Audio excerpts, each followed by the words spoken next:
각 분야 전문의와 함께하는 시간 데일리 건강입니다. 오늘은 마취통증 의학과 전문의 김윤주 원장과 함께하겠습니다. 안녕하세요. 네, 안녕하세요. 마취통증 의학과 전문의 김윤주입니다. 네, 반갑습니다. 오늘 어떤 주제로 얘기 나눠볼까요? 오늘 주제는 두통입니다. 살면서 누구나 한 번쯤은 크고 작은 두통을 경험하고는 하고요. 실제로 전 세계인의 90% 이상이 경험한다고 알려져 있을 만큼 일상적인 통증이지만 그렇다고 해서 또 그 증상을 결코 가볍게만 봐서는 안 됩니다. 두통이 심해져서 만성이 될 경우에 그 시도 때도 없는 통증으로 인해서 일상생활 자체를 영위하는 것이 어려워지기 때문인데요. 원인에 맞게 적극적으로 치료가 필요한 통증이 바로 두통이기 때문에 오늘 자세히 알아보는 시간 준비했습니다. 네, 알겠습니다. 오늘 주제는 두통입니다. 아무래도 한 번쯤은 누구나 겪기 때문에 이 시간 집중하시는 분들 많지 않을까 싶은데 너무 흔해서 이게 질병일까 싶기도 합니다. 두통 병이라고 봐도 되겠습니까? 그럼요. 두통은 병이 맞습니다. 병입니까? 네, 하나의 병이 아니라 매우 복잡한 병입니다. 두통 종류만 해도 편두통, 군발두통, 긴장성 두통, 돌발성 두통, 약물 과용성 두통, 2차성 두통 등등 아주 여러 가지 두통이 또 있습니다. 그리고 두통이 있을 때 눈이나 얼굴 아픈 분들도 많은데요. 그 두통의 의학적 정의 자체가 머리뿐만이 아니라 얼굴 안면부 통증이 포함된다는 것도 아시면 좋을 것 같습니다. 그렇군요. 근데 너무 많은 분들이 겪기 때문인지 방치하는 분들이 그렇게 많잖아요. 얼마나 되는지 모르겠네요. 네, 그러니까 인구의 90% 이상이 두통을 경험한다고 네. 조사가 돼 있기 때문에 이제 워낙 흔한 증상이라서 별거 아니라고 생각하고 넘기는 분들 많습니다. 사실 한 달에 한 번 이하로 가끔씩만 증상이 있고 증상 자체가 가벼워서 일상생활하거나 일하는데 어려움이 없는 정도라면 대부분은 심각한 병일 가능성은 낮습니다. 근데 증상 자체가 자주 있고 그 정도가 심해서 일하거나 일상생활하는데 방해가 되는 정도라면은 방치하지 마시고 병원 오셔서 적극적인 진단 치료 받으시는 것이 좋겠습니다. 가벼운 두통으로 시작해서 만성 난치성 두통으로 발전을 할 수가 있고요. 네. 그 두통이 위험한 질환의 신호로 나타나는 경우도 있습니다. 어떤 경우에 병원 가서 검사를 받아야 하는 건가요? 평소에는 전혀 두통이 없었는데 갑자기 심하게 두통이 생긴 경우 아니면 그 두통 때문에 잠을 못 잘 정도, 생활이나 일에 힘든 정도, 아니면 진통제를 먹으면 호전이 있어야 되는데 호전은 없고 오히려 점점 더 아파지는 경우 그 정도일 때는 병원 방문하시는 것이 좋겠습니다. 자주 아픈 건 간격이 어느 정도인가요? 저희가 이제 자주라고 하면은 일주일에 한두 번 이상이면 빈도가 굉장히 잦다고 말합니다. 일주일에 한두 번 정도, 몇 달에 한 번이면 괜찮은 거고요? 네, 그 정도면 대부분은 큰 이상은 아니니까요. 알겠습니다.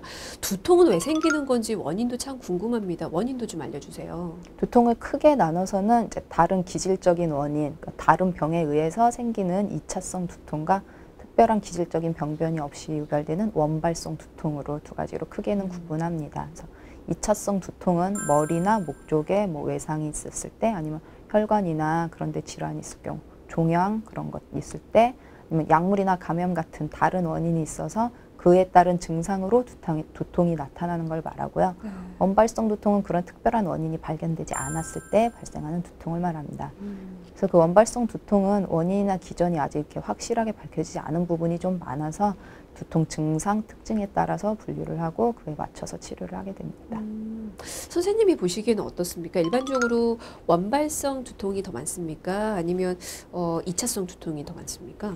우리가 흔하게 경험하는 두통들은 대부분 원발성 두통이라고 보시면 되겠는데요. 네. 근데 2차성 두통을 굳이 말씀을 드리는 이유는 그게 흔하지는 않더라도 뇌질환 같이 심각한 질환일 때는 그걸 놓치면 안 되니까 항상 염두에는 두어야 됩니다. 네. 그래서 말씀드리는 겁니다. 알겠습니다. 그리고 왜 그렇잖아요. 양쪽이 아니고 한쪽만 또 아플 경우에 편두통 왔다고 그렇게 얘기를 하는데 편두통 앓을 때도 병원 가서 진료 받아보는 게 좋은 거죠? 그러니까 두통이라고 오시는 환자분들은 네. 대부분 딱 들어요. 제가 편두통이 있어서요 하면서 오시는데요. 네.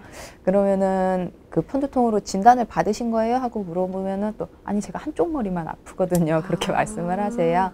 그런데 한쪽 머리가 아프다고 다 무조건 편두통은 아닙니다. 아니군요. 네, 그 편두통 이름 때문에 한쪽이 아프면 다 편두통이다 하고 생각하기 쉬우신데요. 네. 그 의학적으로 또 편두통이라는 질환은 심한 두통 그리고 눈이 아프거나 눈부심 아니면 눈이 이렇게 흐려지는 것 같은 신경학적인 이상 증상이 동반되는 신경혈관성 두통이라는 걸 말합니다. 그게 진단을 따로 내려주시는군요.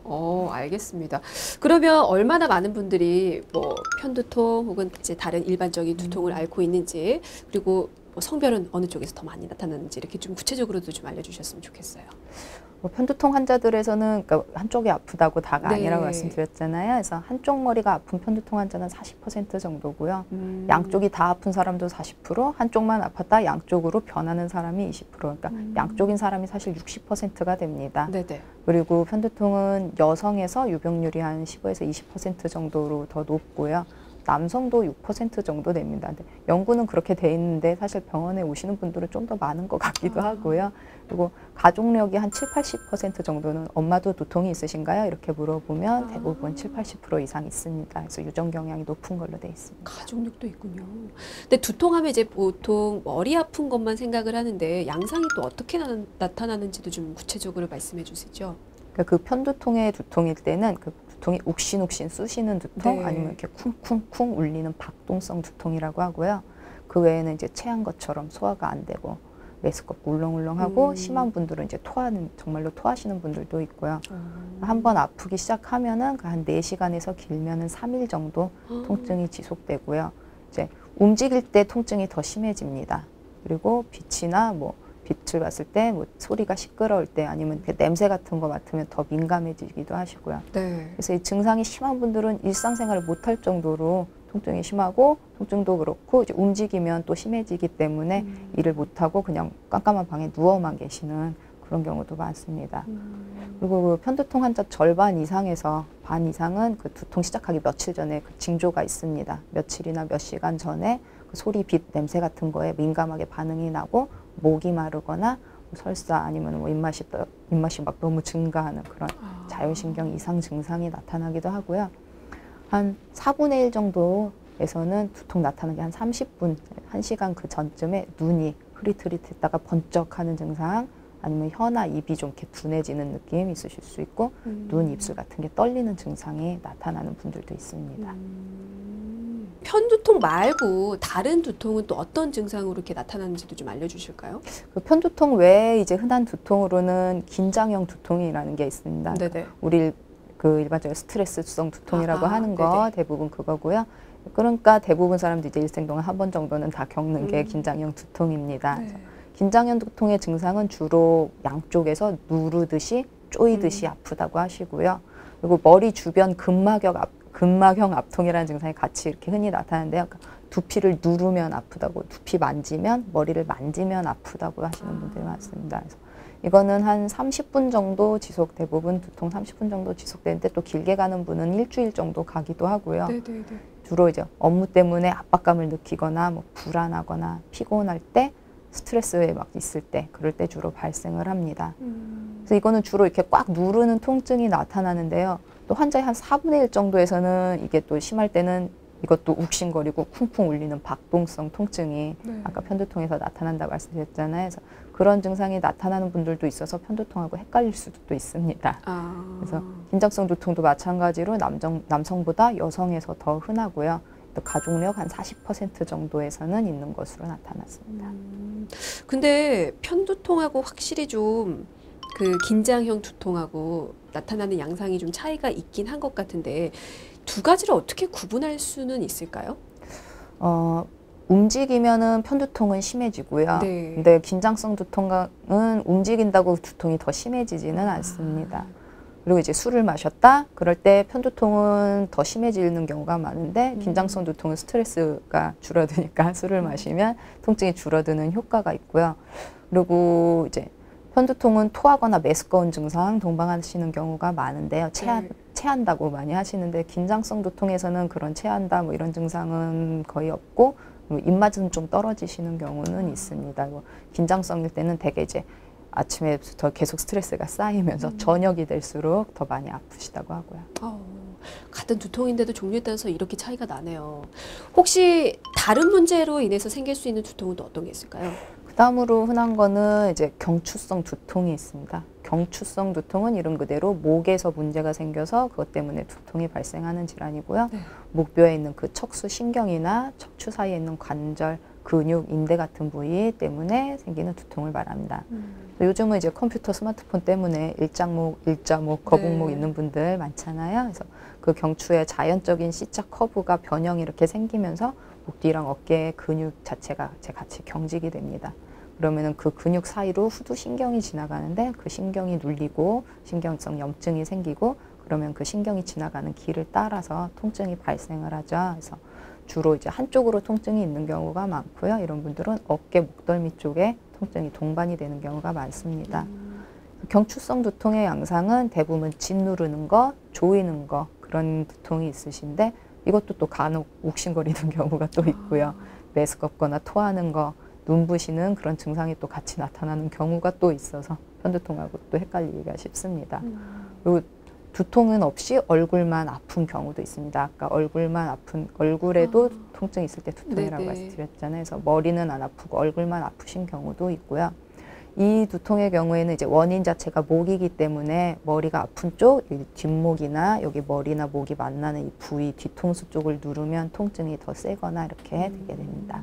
그래서 그리고 머리, 목을 이렇게 움직일 때 두통이 심해지니까 머리가 아픈데 목을 잘 못 움직이겠어요. 이런 분들도 네네. 있고요.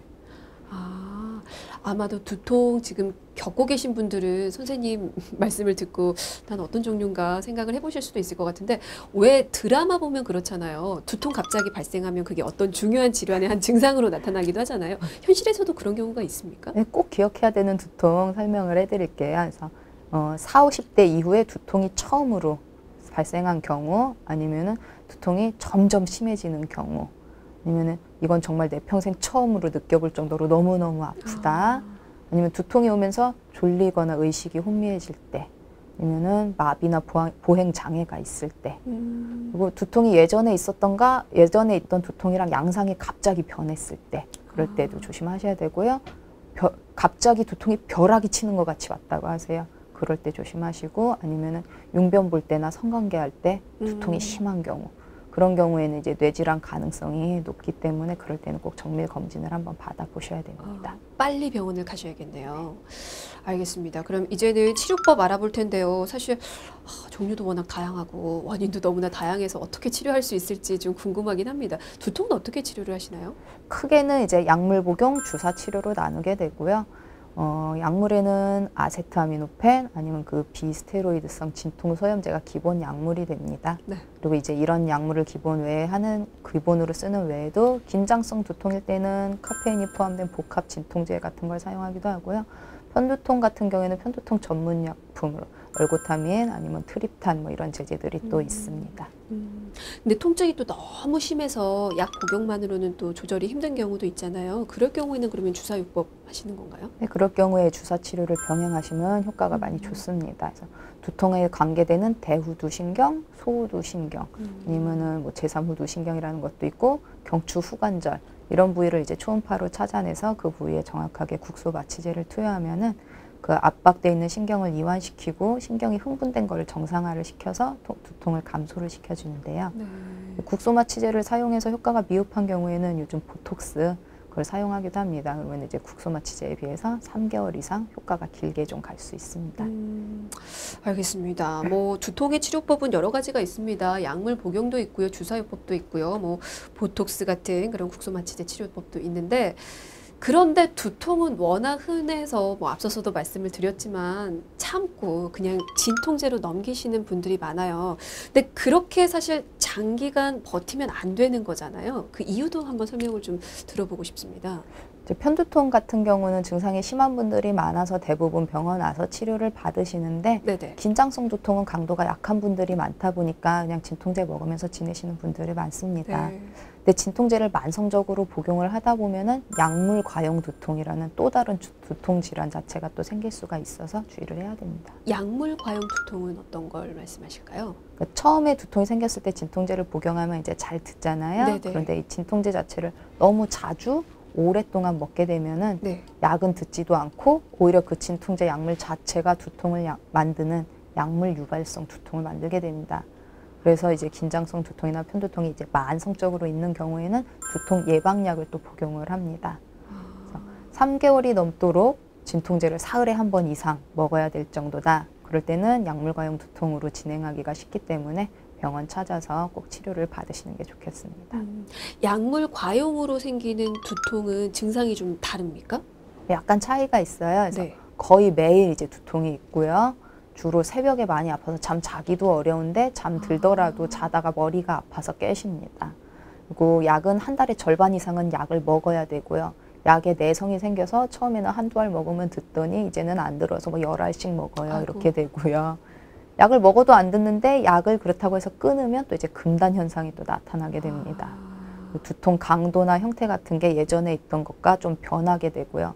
불안하고 초조하고 우울하고 기억력 감소, 집중력 감소 같은 증상이 같이 나타나게 됩니다. 약간 약물 중독 같은 현상이 나타나는 네. 거군요. 그럴 경우에는 치료를 어떻게 할까요? 치료는 일단 약을 줄여야 됩니다. 근데 갑자기 끊는 것이 아니라 2주에서 한 달가량에 걸쳐서 약을 서서히 줄여나가는 거고요. 네. 그 약을 줄이는 기간에 환자들이 많이 힘들어합니다. 그래서 그 기간에 주사 치료를 병행을 하는 게 약을 끊고 하는 데 도움이 됩니다. 그래서 베타 차단제나 칼슘 차단제, 항경련제 같은 약들을 예방적으로 복용을 같이 합니다. 네, 앞서서 기억에 남는 말씀이 두통이 만성적으로 있는 경우에는 예방약도 복용이 가능하다고 하셨잖아요. 근데 약으로 두통 예방이 가능합니까? 네. 말씀드린 것처럼 이제 네네. 두통 빈도가 너무 자주 있다면은 그냥 진통제를 드시는 게 아니라 예방약을 드시는 게 좋습니다. 이 약들이 흥분된 신경과 혈관을 안정화시켜줘서 두통을 감소를 시켜주는 약입니다. 네. 물론 뭐 약뿐만 아니라 규칙적인 생활, 바른 자세, 가벼운 운동하시는 거는 당연히 기본이 돼야 되겠죠. 그러니까 두통이 자주 있을 경우에는 예방약으로도 충분히 커버가 가능하다라는 말씀이신데 예방약을 먹을 정도로까지 자주 뭐 두통을 앓지는 않는다라고 하신다면 그럴 경우에는 어떻게 예방을 할 수가 있을까요? 그럴 때는 이제 생활 교정으로도 많이 도움이 될 수 있습니다. 네네. 그 편두통 같은 경우는 유발인자가 있는 경우가 많아요. 그래서 여성분들은 뭐 생리 때 편두통이 오는 경우가 많은데 뭐 이런 거는 피할 수가 없고 네. 날씨 따라서 오는 거 이런 거는 피할 수가 없겠지만 평소에 이제 내가 뭐를 했을 때 두통이 생기더라 이거를 잘 관찰을 해서 그걸 피하신다면 충분히 예방이 가능합니다. 그래서 흔한 원인으로 스트레스와 수면 부족이 있고요. 근데 수면 과다도 편두통을 일으키는 경우가 있습니다. 그래서 주말에 뭐 낮잠이나 늦잠 잤을 때 그러고 나서 머리가 아픈지 한번 생각을 해보시고요. 만약에 그랬으면 낮잠, 늦잠을 안 자시면 되는 거고요. 아니면은 특정 음식에도 반응하는 경우가 많이 있습니다. 그래서 대표적인 음식으로는 술, 치즈, 초콜릿, 카페인 그런 거 먹으면 내가 머리가 아픈지 생각해 보시고 피하시면 되고요. 사우나 다녀오거나 아니면 이렇게 사람 많은 북적북적하는 쇼핑을 갔다 오면 두통이 생기더라. 특정 향수 때문에 생기더라. 이런 분들도 있습니다. 그러니까 그런 걸 피하시면 편두통은 예방을 하시는 데 많이 도움이 될 거고요. 긴장형 두통 같은 경우는 스트레스 때문에 오는 경우가 많으니까 스트레스를 줄이도록 노력하시는 것이 중요하겠습니다. 근데 스트레스 조절이 혼자 힘으로 잘 안 될 수 있으니까 네. 그럴 때는 이제 인지행동 치료 뭐 이런 거 받으시면은 도움이 좀 됩니다. 그리고 아까 계속 말씀드린 것처럼 진통제를 과다 복용하면 만성 두통 생길 수 있으니까요. 진통제 복용 횟수가 늘어나는 것 같다. 그러면 조기에 병원 찾으시는 게 예방에 좋습니다. 알겠습니다. 평소에 두통이 잦으셨던 분들은 내가 어떤 상황에서 두통을 겪었는지 한번 찬찬히 생각해 보시는 것도 좋을 것 같네요. 뭐 두통은 살면서 누구나 한두 번쯤은 겪는 일인데 치료도 가능하지만 예방도 가능하니까요. 오늘 그 방법 알려드렸죠? 잘 기억해 두시면 좋을 것 같습니다. 자, 지금까지 마취통증의학과 전문의 김윤주 원장이었습니다. 말씀 감사합니다. 네, 감사합니다.